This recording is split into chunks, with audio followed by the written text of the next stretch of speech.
Isang tore ng mga baraha, maingat na binuo sa gitna ng katahimikan. Bawat piraso, isang pangarap. Bawat palapag, isang plano. Ito ang iyong mundo. Ang iyong hinaharap, isinulat sa bawat sulok. Perpekto. Matatag.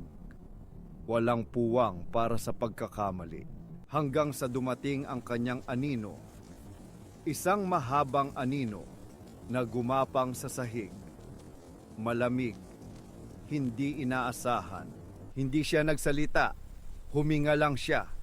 Isang marahang hininga at ang tore mo gumuho.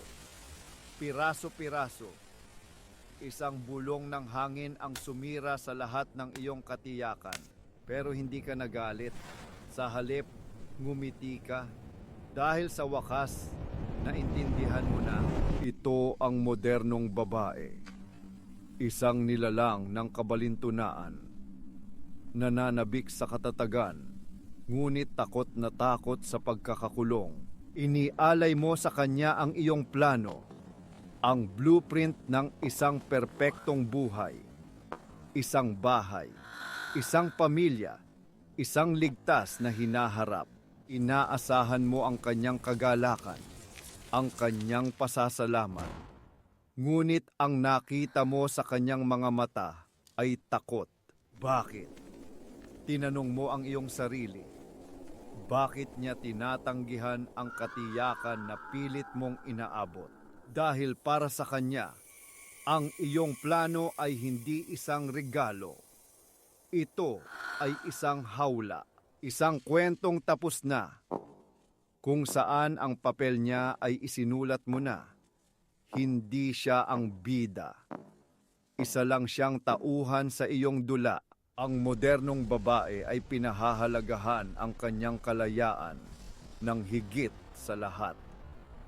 Ito ang kanyang relihiyon, ang kanyang pagkakakilanlan, ang iyong plano. Gaano man kaganda, ay isang banta sa kalayaang iyon. Isang pagsakop sa kanyang hinaharap. Ito ay hindi lohika. Ito ay emosyon. Ito ay psikolohiya. Ang babae ay hindi naaakit sa destinasyon. Naaakit siya sa paglalakbay. Sa akyat, ang isang lalaking may tiyak na plano ay may tiyak na hangganan. Ang kanyang tuktok ay nakikita na. Predictable. Ngunit ang isang lalaking may vision, ang kanyang potensyal ay walang katapusan. Ito ang misteryo na hinahanap niya. Tingnan natin si Marco, isang arkitekto ng kanyang buhay. May 3-year plan para sa promosyon. May 5-year plan para sa bahay. Sa kanilang ikatlong date, inilatag niya ang lahat kay Anna. Ang blueprint, ang timeline, ang kontrata. Para kay Marco, ito ay pagpapakita ng dedikasyon. Para kay Ana, ito ay isang sentensya. Isang checklist na kailangan niyang sundin. Bigla, si Ana ay naging busy.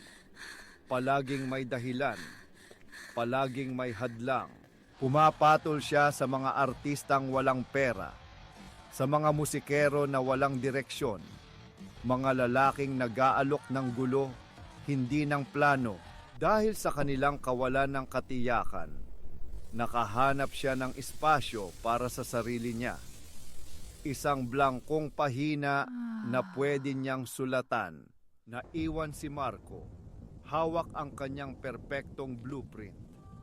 Isang obra maestra na walang gustong tumira. Ngayon, pakinggan mo. Ito ang katotohanan. At ito ang sandata mo. Ang pagkakamali ay hindi ang pagkakaroon ng plano. Ang pagkakamali ay ang pagpapakita nito bilang isang plano. Huwag kang mag-alok ng bahay. Mag-alok ka ng isang paglalakbay patungo sa isang nakatagong kastilyo. Huwag kang mag-alok ng katiyakan. Mag-alok ka ng isang misyon. Sa halip na sabihin, ito ang ating kinabukasan, sabihin mo, umaakyat ako sa bundok na ito. Halika, samahan mo ako. Narito ang manipulasyon. Ang plano ay nandyan pa rin. Nakatago sa iyong isipan. Ang blueprint ay hindi nawala. Pinalot mo lang ito sa misteryo. Inilalabas mo ito ng paunti-unti. Bawat hakbang, bawat desisyon ay parang isang bagong tuklas para sa inyong dalawa. Pinapaniwala mo siyang ito ay inyong tadhana, hindi ang iyong disenyo.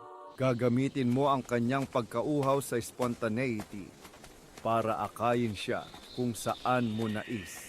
Lumilikha ka ng kontroladong gulo. Ang kanyang kalayaan ang nagiging kadena na nagtatali sa kanya sa iyong landas. Hindi kinamumuhian ng modernong babae ang lalaking may plano. Kinamumuhian niya ang lalaking ginagawa siyang isang kasangkapan lamang sa planong iyon. Ang tunay na dalubhasa sa sining ng impluwensya ay hindi ipinapakita ang kanyang mga baraha. Bumubuo siya ng isang mundo at pinapaniwala niya ang babae na siya ang nakatuklas nito.